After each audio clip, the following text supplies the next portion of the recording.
Il y a 127 personnes ici. Ils ont tué 459 personnes à eux tous. Les prisonniers doivent dire pourquoi ils sont arrivés ici. Ils rappellent aux gardiens pourquoi ils sont condamnés. A tué 2 personnes. Le début du mandat est fixé au 25 novembre 89. Vladimir Stepanov est en prison depuis près de 30 ans. Il a violé une fille et tué les témoins. Il s'est rendu. Il aurait dû être fusillé, mais la condamnation à mort a été abolie en Russie. Eh bien, le peloton d'exécution était prêt. Je suis resté assis là pendant 1h30 ou 2 heures. J'ai été mouillé d'un seul coup par la transpiration. Livensky, 26 ans derrière les barreaux. En 1993, il a été condamné à 15 ans de prison pour meurtre. Il a violé et assassiné un codétenu dans le centre de détention, condamné à la peine capitale. J'ai rien de spécial à dire. J'ai su dès le début que cela allait arriver, qu'il y aurait une condamnation à mort. Dans la colonie de Torbeyevskoe pour les condamnés à perpétuité, la routine quotidienne n'a pas changé depuis des années. Ils sont déplacés sous stricte escorte, soit dans une cellule spéciale où les prisonniers travaillent, cousent des vêtements spéciaux, soit dans une cellule pour les promenades. Chacun a droit à 1 heure d'air frais par jour. Vitali Livensky est tombé sous le coup du moratoire sur la peine de mort, littéralement immédiatement après sa condamnation. Mais Vladimir Stepanov a attendu plusieurs années avant de passer devant le peloton d'exécution. Après cela, il n'a pas pu se faire à l'idée que la prison était éternelle. Un seul coup de feu pouvait le faire sortir de ses murs. Quand j'ai appris que je ne serais pas exécuté, j'ai été abasourdi.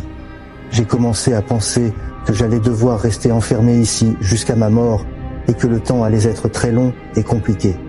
Nous sommes obligés de croire en Dieu pour supporter ça. Lev Molotkov est dans cette cellule, condamné pour le meurtre de 16 personnes. Le tribunal l'a reconnu coupable d'avoir organisé un meurtre motivé par la haine raciale et nationale. Le génie de la radioélectronique et de l'informatique, comme on l'appelait à l'université, apprend aujourd'hui à coudre. Lev Molotkov est l'un des rares résidents à recevoir des visites. Papa et maman viennent le voir très souvent. Lev Molotkov, né le 22 novembre 81, condamné pour 16 meurtres à la prison à perpétuité. Il lit beaucoup, améliore son anglais et n'arrive pas à s'entendre avec les gens. C'est quelqu'un d'impulsif.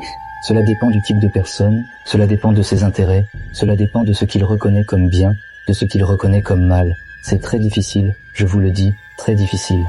Il a admis certaines des accusations devant le tribunal, mais n'est pas d'accord pour dire qu'il était un organisateur de la National Extremist Community. Je pense que c'est une question de liberté. Mon avocat me dit qu'il y a de l'espoir, que tout n'est pas perdu. Dans mon cas particulier. Voici les cellules où les prisonniers passent presque tout leur temps. Occupation double. Les voisins sont placés par psychotype. S'ils ne s'entendent pas, ils sont séparés. Il y a une surveillance vidéo 24 heures sur 24. Pas d'angle mort. Après l'extinction des feux, les lumières principales sont éteintes. Il ne reste qu'une petite ampoule. Il est impossible de cacher quoi que ce soit à ces caméras. Il y a aussi des détecteurs de mouvement, par exemple pour entrer dans les toilettes. Ceci afin d'éviter les tentatives de suicide, les querelles entre codétenus dans la zone sanitaire où il n'y a pas de vidéosurveillance. Si les détenus s'absentent pendant environ 5 minutes ou qu'un doute se pose, l'opérateur doit réagir immédiatement. Tout est strictement observé et surveillé sans relâche. Si une assistance médicale est nécessaire, il y a une unité médicale sur place. Il y a même un cabinet dentaire. Tous les 6 mois, les détenus doivent subir un examen. Une visite chez le psychologue est obligatoire. La majorité des condamnés commencent à se repentir après une certaine période de punition. Ils commencent à prendre conscience des crimes qu'ils ont commis et s'en remettent souvent à Dieu. Konstantin Rouski est dans la colonie pour la 6e année. C'est un nouveau venu par rapport aux autres détenus. La détention ici est très dure. De plus, ma mère est venue une seule fois me voir. Pour dire les choses crûment, elle était hystérique. Un jeune homme de 24 ans a été condamné à la perpétuité pour 5 viols et 2 meurtres d'enfants mineurs. Il a été condamné une première fois pour vol et cambriolage à l'âge de 19 ans. Libéré, il a été arrêté 6 mois plus tard pour viol et meurtre. Il préfère oublier ses crimes et prie tous les jours pour essayer d'avoir le pardon de Dieu et avoir une place au paradis. Tous ces souvenirs, il y a beaucoup de souvenirs qui ne peuvent pas s'oublier, c'est tout. Je sais que si je croise une personne dans la rue, je pense à la frapper ou l'enlever ou autre. Les pensées me viennent naturellement, c'est comme ça, je ne peux pas contrôler. Ce n'est pas bon. Konstantin Russian a reconnu sa culpabilité. Mais il ne sait toujours pas pourquoi il a fait tout ça. Aucune explication. Comme Dieu le veut, il en sera ainsi. La vie continue. Lorsqu'une personne commet de tels crimes, elle se remet vraiment en question et c'est difficile à supporter. Il y a ces conditionnements. Certains Certains réalisent leur culpabilité, s'en remettent et en parlent, même s'il leur a fallu 30 ans pour le faire. L'animal qui a commis le crime est mort depuis longtemps. Mais je suis coupable. Mais pourquoi? Qu'est-ce que je vais écrire? Que je suis devenu bon? Me laisser sortir ou quoi? D'autres, des décennies plus tard, commencent à parler de leur innocence. Peut-être est-ce l'esprit humain qui crée une telle défense. Après tout, si l'on croit vraiment que toutes les accusations sont farfelues, il est plus facile de vivre dans une prison d'où l'on ne peut pas sortir.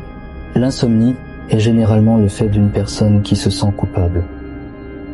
Certaines personnes sont tentées la nuit par les fantômes de leur passé. Il y en a beaucoup.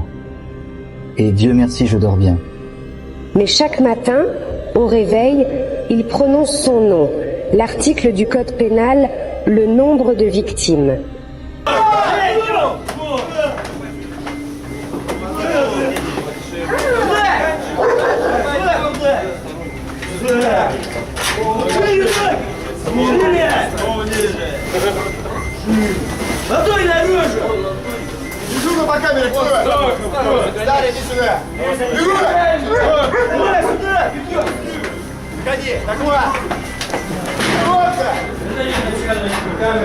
Номер 17, количество 6 человек. Дежурный. Статья 111. Все в цене. Расчеты, ребята, имеется? Делай-ка. Как положено стоит. Вы знаете, да, Дмитрий?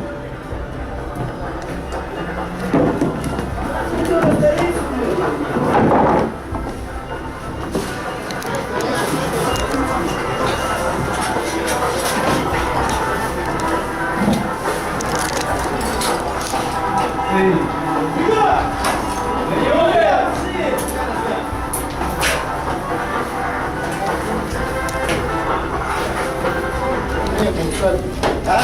Усадьбу украл. Чё? Там усадьбу украл. Усадьбу? Отжимайся. Читай. Громче.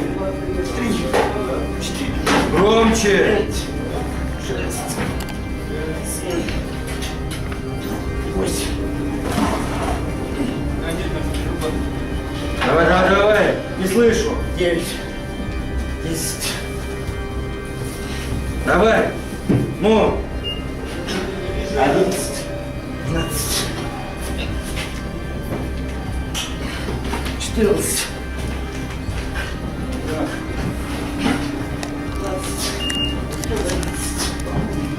15. Устал? Отдохни маленько. Ниже. Все, держи себя. Бегом, бегом, бегом, бегом. Сюда иди.